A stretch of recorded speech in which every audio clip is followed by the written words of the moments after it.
Rights may be endowed by heaven, but they survive only in the hands of the living. As I walk here, I am reminded of something both ancient and uncomfortable, that freedom is only as real as the world that sustains it. The air that carries our voices, the ground that holds our homes, the laws that name our dignity, none of these are permanent. They are living agreements, fragile and collective, and so it is with rights. We speak of inalienable rights, as though they descend upon us fully formed from heaven or nature. But history and honesty demand we admit a harder truth. A right is only as real as the commons that upholds it. God may endow them, nature may inspire them, but only the commons, the shared life of people who still believe in one another, can make them endure. We forget sometimes that most of what we call real is sustained by agreement. Money, law, faith, justice, none of them exist in the wild. They exist in the space between our minds, where trust meets memory. Rights are no different. They are not carved in stone. They are whispered into being by the living, and by that which creates all life, believed in by the many, and protected, when we are brave, by the few who remember their cost. Without belief, a right is a ghost. Without enforcement, a rumor. Without compassion, a weapon. And yet we talk of rights as though they are metal, immutable, eternal, even as they corrode in our hands. Jefferson wrote that rights are endowed by the Creator, and perhaps he was right in origin, but the Creator does not draft legislation. The Creator does not vote. The Creator does not repair the water pipes, or defend the libraries, or tend to the sick. We do. And so, rights may begin in heaven, but they must be sustained on earth, in the commons. For the commons is where divine possibility becomes civic practice. It is where conscience takes form. It is where God's intent meets human maintenance. Without the commons, divine gifts rot. Walk through the world and you will see the graves of forgotten rights. The right to clean water, drowned in pollution. The right to safety, buried under bombs. The right to speech, smothered by spectacle. The right to dignity, priced out of reach. A starving child in Gaza has a right to life, but no means to live it.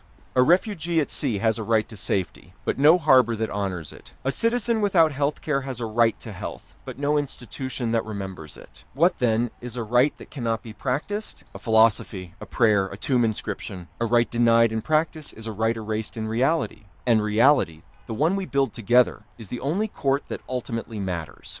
If rights are the architecture of liberty, the commons is its foundation. Because only in the commons can rights be made mutual, not theoretical. Only in the commons do they breathe, circulate, and touch the living. The commons is the forum, the field, the classroom, the network of care. It is the moral and material infrastructure that carries rights from word to world. To harm the commons, through greed, corruption, or indifference, is to sever the veins of democracy itself. For rights are not self-sustaining, they are self-renewing, only when we renew them together.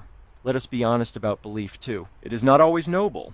We can believe in lies. We can build systems that enshrine cruelty as order. We can convince ourselves that some lives are worth less, that profit sanctifies pain, that rights belong only to those who can afford them. And when we do, the commons reflects it back. Because the commons is not a mythic mother, it is a mirror. It gives us exactly what we put in. That is why reason and compassion must temper it. Reason, to see clearly what is real. Compassion, to value what reason alone cannot. Without reason, the commons is chaos. Without compassion, it becomes tyranny. And without both, rights become tools for the powerful, empty words etched on hungry air. Perhaps this is the great civic heresy, that rights are conditional, not in worth, but in witness. They require witnesses. They require defenders. They require a people who do not look away. A right is only universal if we act as though it is. And yet, when the commons is fractured, when misinformation, inequality, and fear divide us, rights become parochial. They follow power, not principle. That is why the fourth age of democracy must rebuild not only laws, but faith in each other, in truth, in shared stewardship. Because when belief collapses, so does justice.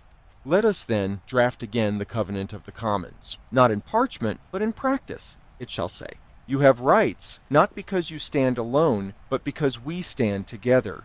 You will defend the rights of others, not from pity, but from preservation, for your liberty depends upon theirs. You will act with reason, that freedom may not become madness. You will act with compassion, that justice may not become cruelty. And when you forget these things, may the commons remind you, for it is the keeper of our conscience. The republic is not marble, it is not law, It is not flag or anthem or border. It is a pattern of mutual regard, a choreography of care, a belief sustained by reason, compassion, and daily renewal. And if we abandon that, if we leave the commons to decay, our rights will not be taken by tyrants. They will simply evaporate, quietly, like breath from an unguarded flame. So let us tend the fire, not because it is sacred, but because it is shared. Signed, for the commons, for the fragile, furious miracle of freedom sustained by care, for all who still believe that justice must be lived, not declared.